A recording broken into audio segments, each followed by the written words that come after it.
the Chinese ambassador to Kenya, that's Sun Bao, has reiterated that any Chinese national found guilty of harassing any Kenyan worker in the standard gauge railway should be dealt with in accordance with the law. And as Kevin Mutai now reports, the Chinese envoy has also confirmed that China will not meddle with the investigations that Kenya is currently carrying out.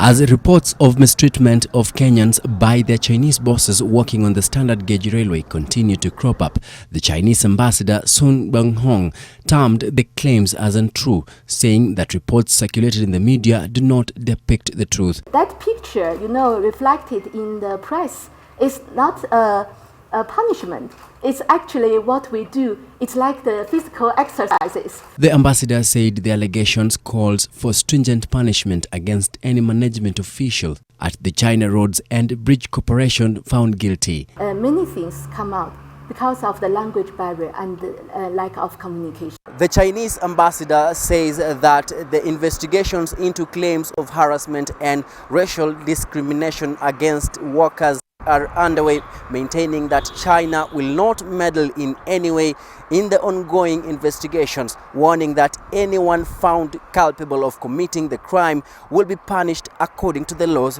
of the land. Kevin Mutai, NTV, in Nairobi.